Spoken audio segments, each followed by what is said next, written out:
Hello students, बढ़िया students. Part 6 book of original entry general. Students, आज हम आपको ओपनिंग एंट्री के बारे में बताएंगे। ठीक है, इसमें क्या होता है स्टूडेंट्स, आप जानते हैं हर साल बिजनेसमैन को नई बुक बनानी पड़ती है। अपने बिजनेस ट्रांजेक्शन को रिकॉर्ड करने के लिए हर साल उनको नई बुक बनानी पड़ती है। ठीक है, अच्छा अब इसमें क्या होता है, जो 31 मार्च जो क्लोजिंग डेट होता है 31 मार्च होता है ना, तो 31 मार्च को जो क्लोजिंग बैलेंस होता है वो 1 अप्रैल को क्या हो जाएगा, ओपनिंग बैलेंस। ठीक है ना, तो स्टूडेंट्स उस जो 1 अप्रैल को ओपनिंग बैलेंस होता है उसकी भी एंट्री की जाती है। वह मैंने एक एग्जांपल लिया है, देखिए। Following was the position of Ram and company as on 1 April 2020। ठीक है, तो राम एंड कंपनी का देखिए 1 अप्रैल की पोजीशन दे रहा है यहाँ पे। तो ये पोजीशन स्टूडेंट ध्यान दीजिएगा, 31 मार्च को ये क्लोजिंग था कि कैश इतना उसके पास था 10,000, कैश एट बैंक में 16,800 था, फर्नीचर 8,000 का था, स्टॉक 50,000 का था, इतने डेटर थे, इतने क्रेडिटर थे। ठीक है ना, तो पिछले साल का ये क्लोजिंग बैलेंस है, मतलब इतना उसके पास ये एसेट हो गया। ठीक है, यहां तक ये पूरा एसेट है और इतना ये लायबिलिटी है और इसमें कुछ मिसिंग है। ठीक है, आपको यहाँ पे कैपिटल नजर नहीं आ रहा है, तो वो आपको जनरल एंट्री के थ्रू निकालना है। ठीक है, तो स्टूडेंट्स ये आपका क्या है, एसेट है, ये लायबिलिटी है और इसमें कैपिटल मिसिंग है। तो जब भी आपके सामने ऐसे क्वेश्चन आते हैं जो मिसिंग रहता है, आपको जनरल एंट्री के थ्रू वो चीजें पता हो जाएंगी। ठीक है, तो आइए देखते हैं इसकी एंट्री कैसे करते हैं। तो पिछले साल का क्लोजिंग बैलेंस इस साल, मतलब कहने का 1 अप्रैल से 31 मार्च। ठीक है, 1 अप्रैल से नेक्स्ट ईयर का 31 मार्च तक हमारा पूरा अकाउंटिंग पीरियड होता है ना। तो 31 मार्च क्लोजिंग डेट होता है। 31 मार्च बाद 1 अप्रैल को, नेक्स्ट डे 1 अप्रैल को वही क्लोजिंग बैलेंस 31 मार्च वाला हमारा ओपनिंग बैलेंस हो जाता है, तो उसकी भी हम लोग एंट्री पास करते हैं। ठीक है, ये स्टूडेंट्स पुराने बिजनेस के केस में होगा, नए बिजनेस तो उसमें तो कोई क्लोजिंग बैलेंस होगा नहीं।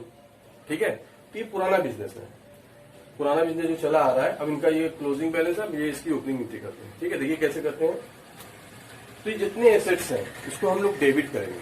ठीक है, एसेट हमेशा डेबिट करते हैं और लायबिलिटी को क्रेडिट। देखिए, तो कैश को हम लोग क्या करेंगे, डेबिट करेंगे, cash account debit, cash at bank account debit, bank account debit. अच्छा, ये अमाउंट भी देखते जाइए, ये 10,000 है और कैश एट बैंक 16,800 है, फर्नीचर 8,000 है, furniture account debit 8,000, stock account debit 50,000। ठीक है, डेटर देखिए, हमें राम से और 8,000 लेना है, श्याम से 12,000 लेना है। डेटर इसको भी हमेशा डेबिट करते हैं, डेटर को। ठीक है, तो राम लिख देंगे, राम डेबिट 8,000, श्याम डेबिट।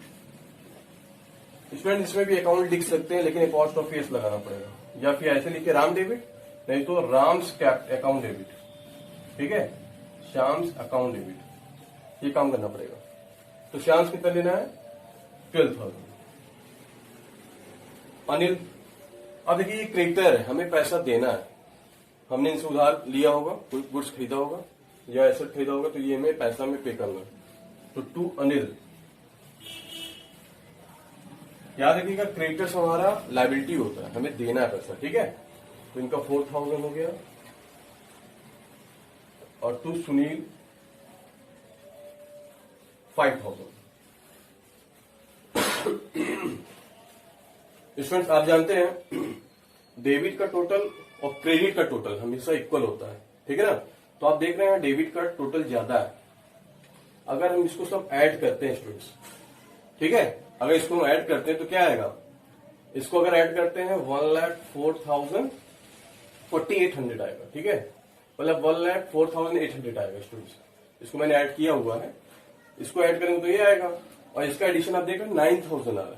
आप जानते हैं दोनों का टोटल सेम होना चाहिए, तो ऐसे केस में इसके टोटल में से इसके टोटल लेस कर देंगे तो जो डिफरेंस आएगा वो हमारा कैपिटल हो जाएगा, ठीक है। तो हमारा कैपिटल कितना हो जाएगा स्टूडेंट्स, यही बैलेंसिंग फिगर है, आप ब्रैकेट में लिख सकते हैं बैलेंसिंग फिगर। तो इतने में से हम लोग लेस कर देंगे 9,000 रफ में, तो आपको पता चल जाएगा स्टूडेंट्स 95,800 हमारा कैपिटल आया। ये हो गया आपका ओपनिंग एंट्री। ऐसे करते हैं स्टूडेंट्स, कभी भी आपका ऐसे ओपनिंग बैलेंस दिया हो तो आपको ऐसे एंट्री पास करनी है, ठीक है। इसको नोट करिए, फिर इसके बाद मैं नेक्स्ट आपको बताता हूं, ठीक है।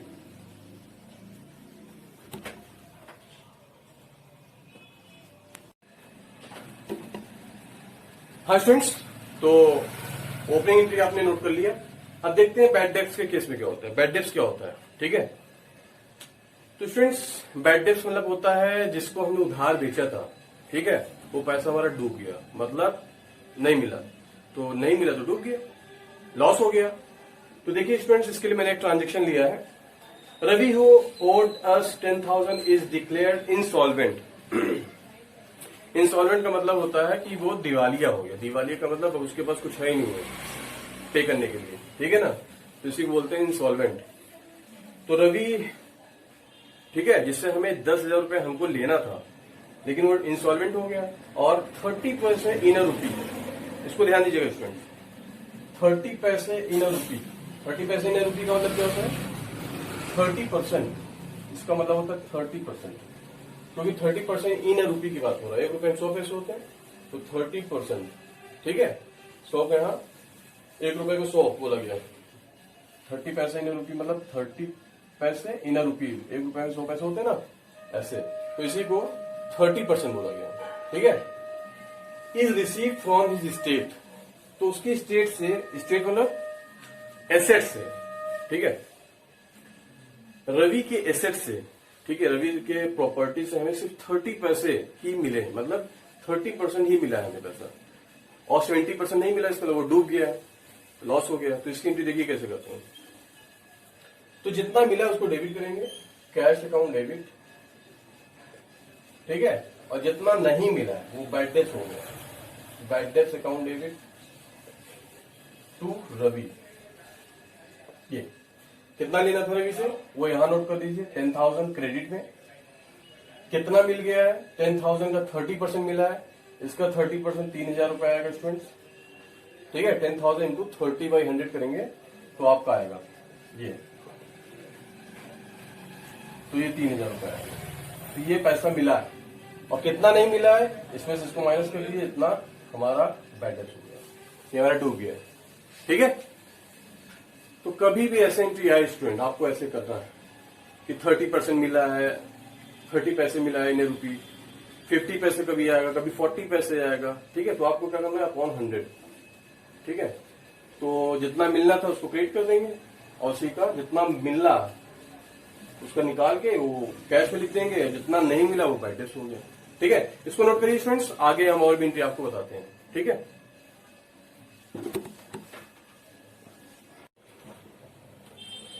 हाँ स्टूडेंट्स, तो आपने देखा बैड डेब्ट्स की एंट्री देख लिया। अब कुछ और स्पेशल एंट्रीज हैं, उसको देखते हैं। देखिए बैड डेब्ट्स रिकवर्ड, अब ये क्या होता है। इसके पहले आपने देखा बैड डेब्ट्स, ठीक है ना, तो हमने माना कि अब वो पैसा नहीं मिल रहा। अगर किसी को हमने उधार बेचा है और वो नहीं आया 1 साल 2 साल, तो हमने क्या माना, बैड डेब्ट्स हो गया। लेकिन अगर वो पैसा, वो पार्टी पैसा दे जाता है, तो उसी को बोलते हैं बैड डेब्ट्स रिकवर्ड, ठीक है। तो ऐसे केस में एंट्री क्या करेंगे, cash account debit to bad debts recovered account, ठीक है, जिसकी उम्मीद हम खो चुके थे कि पैसा नहीं मिलेगा, अगर वो मिल जाता है तो ये एंट्री होगी, ठीक। नेक्स्ट देखें, आउटस्टैंडिंग एक्सपेंसेस। ये क्या होता है स्टूडेंट्स, आउटस्टैंडिंग एक्सपेंसेस का मतलब है ऐसे एक्सपेंसेस जो हमें देना है, ठीक है, लेकिन किसी कारण से हम दे नहीं पाए, ठीक है। अकाउंटिंग पीरियड क्लोज हो रहा है, ठीक है, 31 मार्च क्लोज हो रहा है, लेकिन हम किसी वजह से कोई एक्सपेंस पे नहीं कर पाए। तो जब पे नहीं कर पाते हैं तो उसके लिए हम लोग आउटस्टैंडिंग एक्सपेंसेस की एंट्री पास करते हैं। जैसे सैलरी हमें देना था अपने एम्प्लॉय को, हम नहीं दे पाए हैं, ठीक है, तो नहीं दे पाए हैं तो हम उसके लिए ये एंट्री पास करेंगे। सैलरी देना है तो salary account debit to outstanding salary लिख देंगे, ठीक है। इंश्योरेंस देना है, नहीं दे पाए हैं तो insurance account debit to outstanding insurance कर देंगे। वेजेस देना है, मजदूरी देना नहीं दे पाए, wages account debit to outstanding. Outstanding मतलब देना है, ड्यू टू पे, ठीक है, तो ये एंट्री होगी। इसके बाद स्टूडेंट्स इसी का जस्ट अपोजिट ये है प्रीपेड एक्सपेंसेस।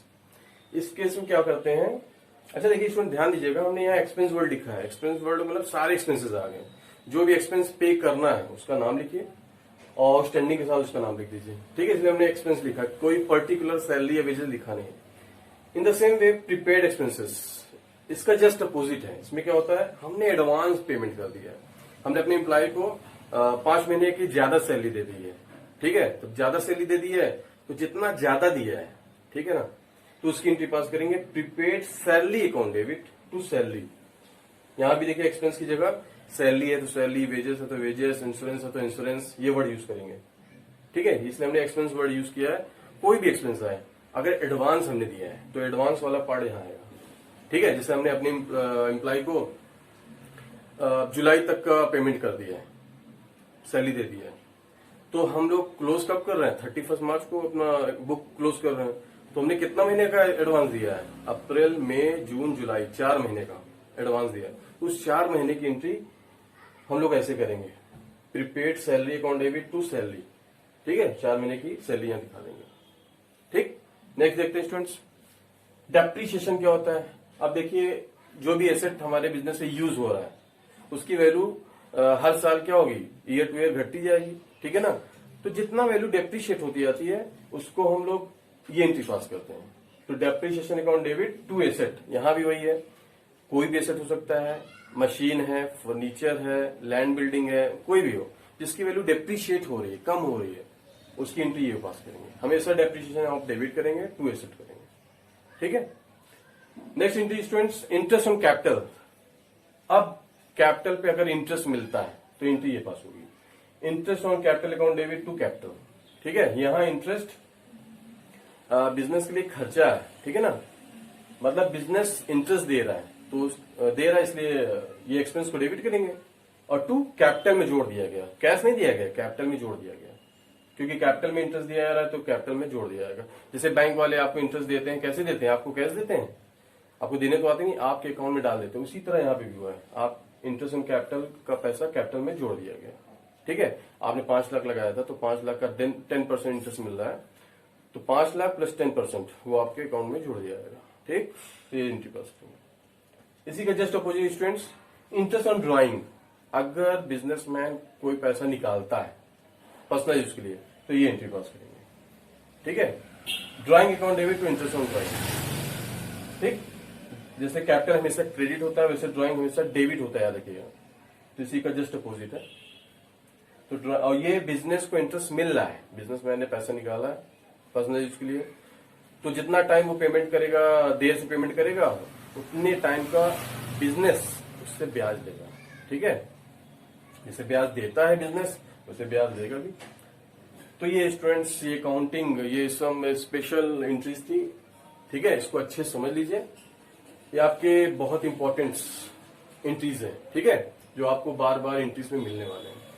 आई होप आपको वीडियो समझ में आई होगी। वीडियो समझ में आया प्लीज लाइक सब्सक्राइब करना मत भूलिएगा, ठीक है। Okay, thanks for watching, bye.